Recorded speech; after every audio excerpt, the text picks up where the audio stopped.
Hello everyone, Time to Grind here, and today I wanted to talk about Rogue Legacy 2. And Rogue Legacy 2 is a super promising sequel to one of the best and first influential roguelites that takes the original formula of Rogue Legacy and improves and modernizes it in almost every way, though it does lack a little bit in the content department as it did just launch in early access. But before we get into the review, I do just want to quickly let you guys know that I was given an early copy of the game for free in order to make a review for you guys. I never let that influence my reviews, I just like staying transparent for you all. So Rogue Legacy 2 pretty much took the overall gameplay and gameplay loop from the original Rogue Legacy and improved on the formula in a ton of ways. Firstly, it has a brand new art style that I actually really like. I love the kind of 2.5D style it has going for it. Secondly, it made all of the different classes way more different than they used to be. So like the Barbarian has a really slow and heavy hitting weapon, while the Ranger has a bow and arrow, and then the Mage has, a kind of staff that works differently than all the other weapons. And the random traits your characters can have been improved greatly, as some of the worst ones give you extra gold to kind of incentivize you for picking some of the characters that have the worst traits. And then they threw in some Metroidvania mechanics to really push this game more in that direction and a little further away from traditional roguelites. And so those were great comparisons if you have played the original Rogue Legacy, but what if you haven't played the original and you have no clue what I am talking about? So how the game works in a simplified version is you start out with a character and you go from room to room killing enemies, finding gold, getting health and mana potions, and overall just trying to survive for as long as possible and get through as many rooms as possible, just get as much gold as you can and discover as many secrets as you can.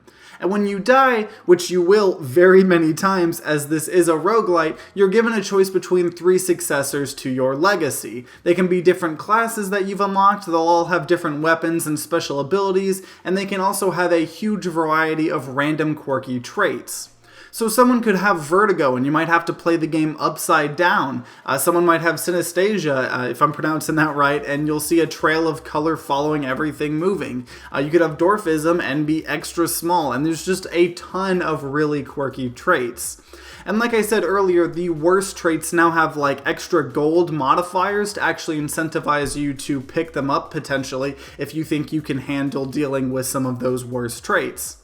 And after you pick your next successor, you spend your gold you got on an upgrade tree that can allow you to unlock new classes, buff your health or mana, allow you to carry more weight, and a lot more. And I'll touch on this a little bit more, but overall there isn't a ton of unique stuff you can upgrade currently, as a lot of the upgrades are locked at this moment in early access.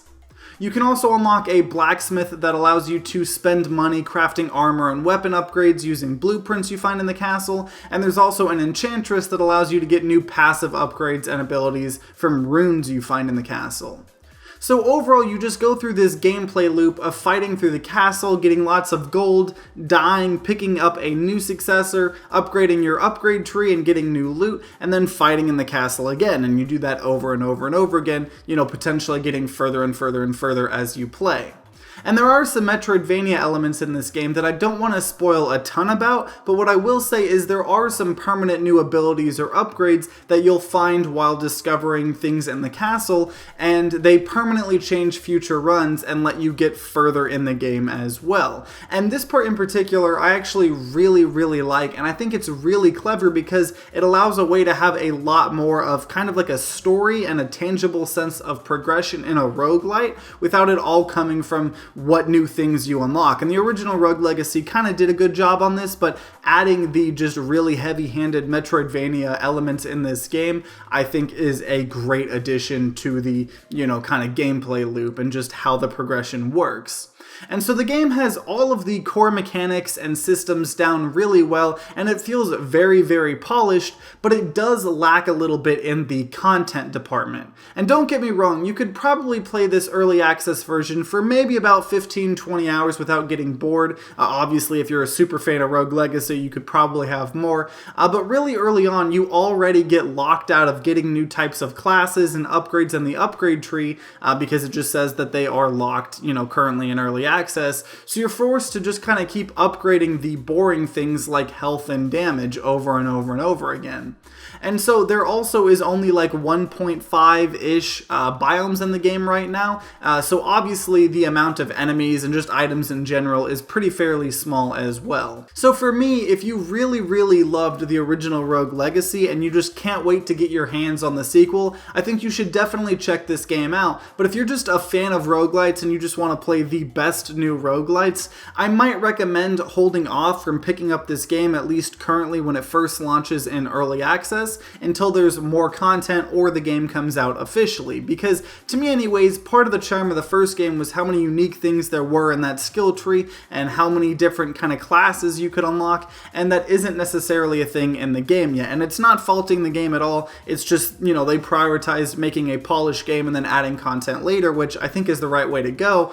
Just currently, you know, if you're not a super fan of the game, I would recommend holding out a little bit. But, you know, don't get me wrong, I love this game immensely, and it will definitely blossom into a great game, and I think it is a great game already. I just think, like I said, if you can hold off a little bit and play this game for the first time when it has a lot more content, I think you will enjoy it a little bit more. But there is still a lot of fun to be had in its current state, so I would definitely recommend it if you can't, you know, wait that long for more content to be added. But if you guys have played Rogue Legacy 2 or the original, or just from watching gameplay, I would love to know your guys' thoughts on how you guys think this sequel is shaping up to be. I love talking with you guys, and I love just, you know, having conversations with you all. And if you enjoyed this video, then consider leaving a like down below and subscribing to see more content. I make about 2 to 3 video reviews a week just on a wide variety of games. Also make a lot of reviews on roguelites, so if you're into those,